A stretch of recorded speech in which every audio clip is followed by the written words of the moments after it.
Assalamualaikum warahmatullahi wabarakatuh. Puji dan syukur kita ucapkan atas kehadirat Allah Subhanahu wa Ta'ala yang telah melimpahkan rahmat dan karunia-Nya kepada kita semua, sehingga kami dari kelompok 4 dapat menyelesaikan tugas kelompok dari mata kuliah manajemen perkebunan besar. Dan tak lupa pula salawat berangkaian salam kita hadiahkan buat junjungan kita, yakninya Nabi Muhammad SAW. Baiklah, selanjutnya saya akan memperkenalkan diri saya terlebih dahulu.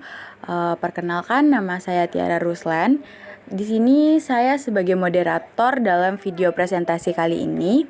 Dan berikutnya saya akan memperkenalkan anggota kelompok saya yang terdiri dari Nia Putri Utami, Zulfebri Koiriah, dan Regina Suhendra Putri.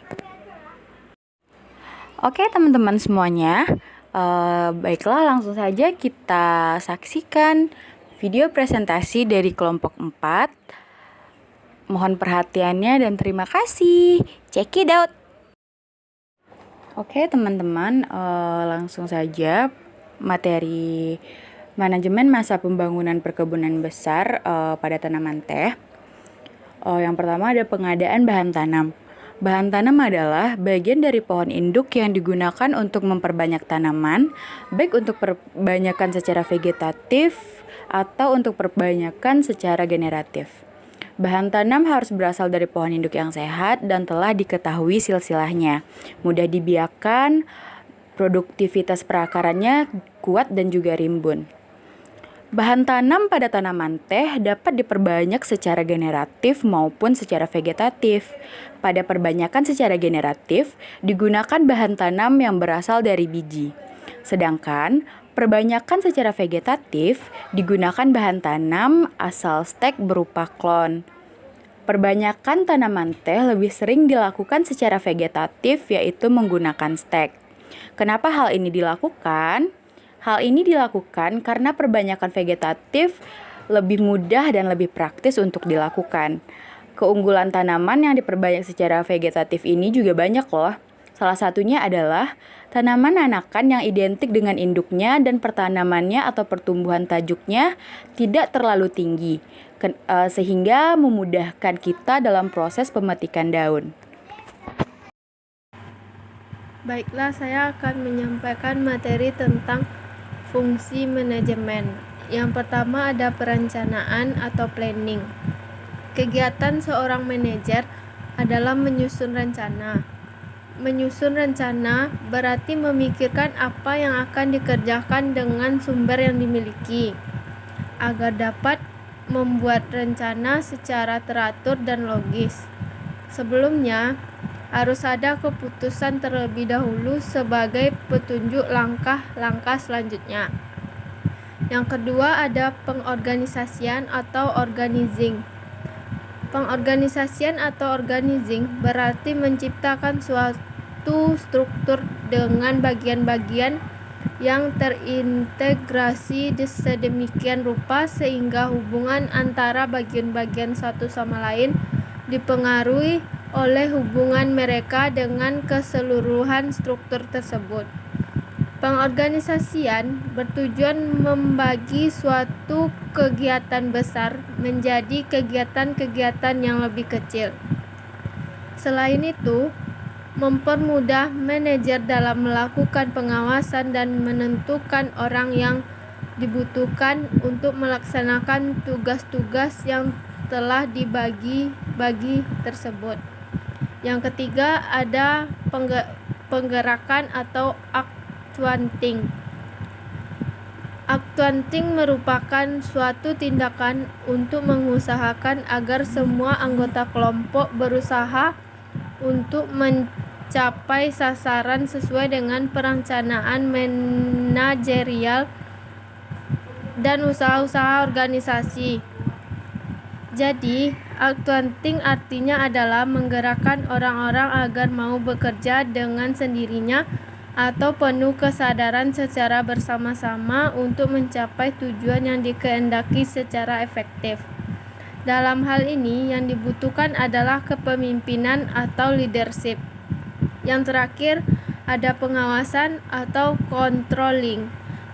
Pengawasan merupakan tindakan seorang manajer untuk menilai dan mengendalikan jalannya suatu kegiatan yang mengarah demi tercapainya tujuan yang telah ditetapkan.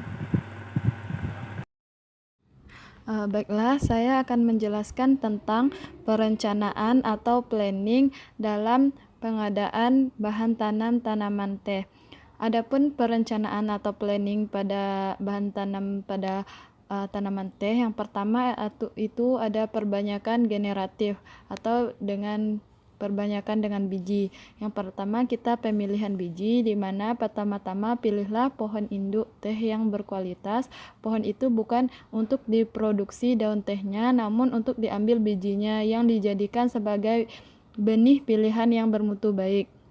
Kemudian biji teh yang dipetik, seterusnya dilakukan proses penyaksian untuk mendapatkan biji teh yang benar-benar masak fisiologis dan memenuhi syarat benih bermutu baik.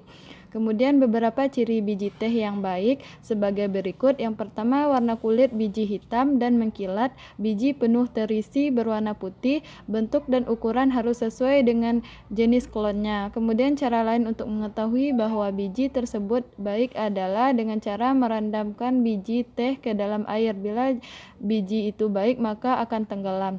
Kemudian penyimpanan biji. Penyimpanan biji dilakukan dengan memberi fungisida dan dicampur merata dengan bubuk arang, kemudian dimasukkan ke dalam kaleng. Kaleng yang digunakan harus bersih dan kering. Setelah itu di dalamnya dilapisi kertas koran. Kaleng kemudian ditutup dan dengan penutupan yang rapat. Kaleng disimpan di tempat yang teduh, tidak terkena sinar matahari tetapi tidak lembab. Alas kaleng diberi ganjal kayu dan disusun tidak bertumpuk. Daya tahan biji teh yang disimpan dengan cara ini dapat mencapai 4 bulan. Kemudian pembibitan atau persemaian biji. Persemaian biji dapat dilakukan langsung di tanah atau di polybag. Prinsip kedua cara di atas melalui pemilihan lokasi lahan subur, topografi rata dan landai, terkena sinar matahari, dekat sinar air, rendah pemeliharaannya, dekat jalan, penguasaan serta transportasi bibit mudah.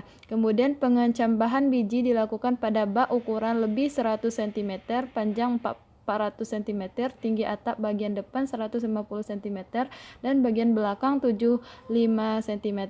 Bagian belakang, sisi kiri dan kanan ditutup rapat dengan dinding bambu. Biji ini yang sudah berkecambah segera ditanam di bedengan atau di polybag. Kemudian pemeliharaan, tempat persemaian perlu diperhatikan agar biji yang disemaikan dapat tumbuh dan berkembang dengan baik. Biji yang tidak tumbuh dalam waktu 1 bulan segera disulam dengan biji baru. Penyiangan dilakukan setiap 1,5 bulan secara manual tergantung dari gulma yang tumbuh. Pengendalian hama dan penyakit dilakukan apabila terdapat adanya serangan hama dan penyakit. Bibit di persemaian diberi pemupukan 4 kali dalam 1 tahun untuk mempercepat pertumbuhan. Pemberian air harus dilakukan terutama pada musim kemarau. Kemudian pindah tanam atau transplanting. Setelah bibit berumur 2 tahun di persemaian dan telah memenuhi syarat, maka bibit siap ditransplanting ke kebun. Batang dipotong setinggi di atas tanah 2 minggu sebelum dibongkar. Bibit dibongkar sedalam 60 cm dengan cangkul, kemudian bibit dicabut dengan tanah agar akar rambut tidak rusak. Bibit yang telah dibongkar dapat dari bedengan pada hari yang sama harus sudah ditanam di kebun. Kemudian yang kedua ada persiapan atau planning dalam perbanyakan secara vegetatif atau dengan cara stek pada tanaman teh. Persiapan batang teh diambil dari umur tanaman yang sudah berumur 10-15 tahun. Batang stek diambil yang sudah tua, kemudian dipotong dengan ukuran 2 jari dari ketiak daun. Kemudian daun teh dibuang dan disisihkan 1 helai daun yang kemudian dipotong setengah dari tiap helai daun dengan tujuan mengurangi penguapan air yang nantinya diserap tanaman. Setelah batang stek dipotong, kemudian direndam dengan air yang telah dicampur dengan antoni anti hama dan betan dengan takaran 2 tutup botol. Kemudian direndam selama 30 menit sebelum ditanam.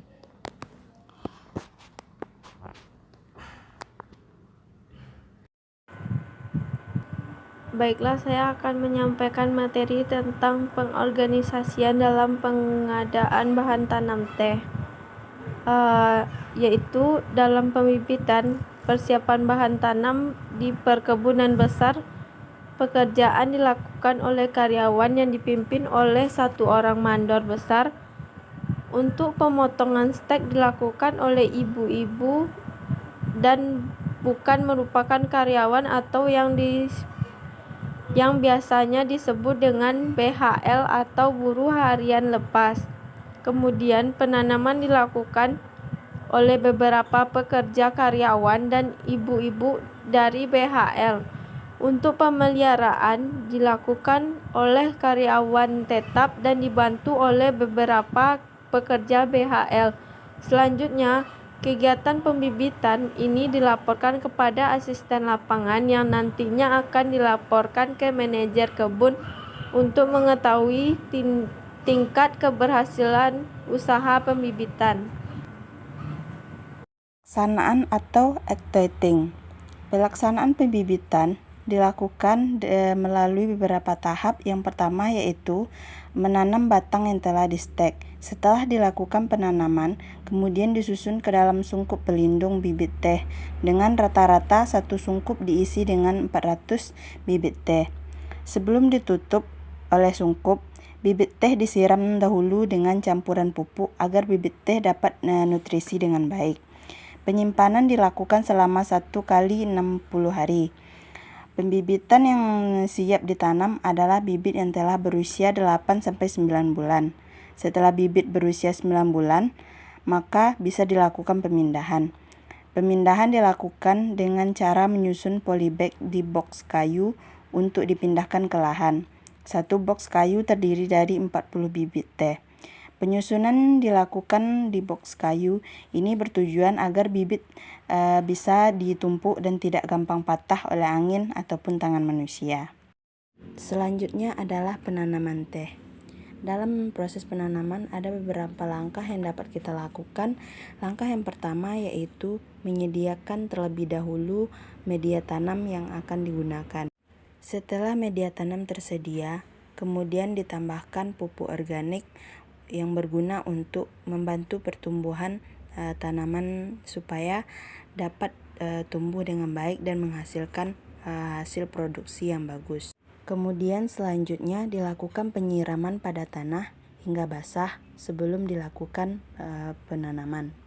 Setelah dilakukan penyiraman pada tanah, barulah kita bisa menanam bibit teh yang telah kita sediakan dengan kedalaman tanam yaitu 7-10 cm. Kemudian rapatkan dengan menekan bagian pangkal batang tanaman. Dalam penyediaan bahan tanam, kita bisa memilih bibit dari biji atau batang. Jika menggunakan biji, kita harus lakukan terlebih dahulu persemaian. Jika menggunakan batang, kita bisa menggunakan dengan melakukan teknik stek. Setelah penanaman dilakukan, tahap selanjutnya yaitu pemeliharaan, seperti pemberian pupuk, pembasmi hama penyakit, dan lain sebagainya. Tujuan pemuliaan tanaman teh adalah menghasilkan klon-klon unggul baru yang memiliki karakter unggul di dalamnya. Untuk memperoleh suatu genotip tanaman teh yang mempunyai beberapa karakter unggul memerlukan waktu lama dan sulit. Salah satu usaha dalam program pemuliaan teh adalah dengan melakukan persilangan antara tetua yang memiliki karakter yang diinginkan dan dilanjutkan dengan proses seleksi. Tanaman teh merupakan tanaman yang menyerbuk silang sehingga memiliki konstitusi genetik yang heterozigot. Dengan berkembangnya bioteknologi tanaman, khususnya teknologi kultur in vitro atau penanaman bagian hidup suatu tanaman dalam media buatan dalam tabung atau wadah yang terbuat dari gelas, teknik perbanyakan tanaman makin luas dan dapat dilakukan dalam waktu lebih singkat. Teknik kultur in vitro merupakan dasar pengetahuan yang mendorong berkembangnya teknik kultur sel, jaringan dan organ tanaman secara in vitro dalam kondisi aseptik dan steril dalam laboratorium. Teknik ini merupakan terobosan dalam program pemulihan tanaman sehingga menyediakan bibit tanaman dapat ditingkatkan baik kuantitas maupun kualitasnya. Teknik kultur in vitro, khususnya embryogenesis somatik atau pertumbuhan dan perkembangan embrio tanaman tanpa pembuahan. Hasil kultur sel berpeluang untuk menghasilkan bibit teh yang seragam dengan jumlah yang banyak dalam waktu relatif singkat. Tahapan atau mekanisme yang dilakukan dalam perbanyakan tanaman dengan teknik kultur jaringan adalah dimulai dengan memotong bagian tanaman yang akan dibiakkan dalam media kultur. Bagian yang akan dikulturkan ini disebut dengan eksplan. Selanjutnya yaitu pembuatan media. Media merupakan faktor penentu dalam perbanyakan dengan kultur jaringan. Yang selanjutnya inisiasi. Inisiasi adalah pengambilan eksplan dari bagian tanaman yang akan dikulturkan. Kemudian ada sterilisasi. Semua kegiatan dalam kultur jaringan harus dilakukan di tempat steril, yaitu di laminar flow yang menggunakan alat-alat yang juga steril. Selanjutnya ada multiplikasi. Merupakan kegiatan perbanyakan calon tanaman dengan menanam eksplan pada media tanam. Dan selanjutnya ada pengakaran, fase di mana eksplan akan menunjukkan adanya pertumbuhan. Dan yang terakhir yaitu aklimatisasi, yaitu kegiatan memindahkan eksplan keluar dari ruang aseptik ke bedeng. Untuk materi berikutnya yaitu ada pengawasan atau controlling. Pemeliharaan di pembibitan meliputi pembersihan gulma di sekitar sungkup. Setelah umur tanaman mencapai 4 bulan, kemudian bibit dipindahkan ke areal yang langsung terkena oleh cahaya matahari. Pemindahan ini sekaligus penyeleksian dan pemotongan untuk pembentukan cabang baru dikarenakan bibit teh ini harus memiliki jumlah daun yang banyak. Berikut ini adalah kriteria kelas yang ditetapkan oleh kayu aro. Yang pertama ada kelas A, 20 cm dengan helai daun yang lebih dari 6 helai. Yang kedua ada kelas B, 10-19 cm dengan helai daun berjumlah 3-6 helai. Kemudian ada kelas C yang mana ukurannya kurang dari 5 cm dan jumlah daunnya kurang dari 3 helai, yang artinya tanaman ini harus dibuang atau mengalami kegagalan. Land clearing atau pembukaan lahan adalah proses pembersihan dan penyiapan lahan sebelum dimulainya suatu proyek konstruksi perkebunan dengan menggunakan alat berat seperti bulldozer yang biasanya digunakan untuk areal darat dan eskavator yang digunakan untuk areal rawa maupun pembuatan terasan. Baiklah, mungkin itu saja yang dapat kami tampilkan pada video presentasi kali ini. Semoga apa yang kami sampaikan dapat bermanfaat bagi kita semua. See you on the next video. Bye-bye.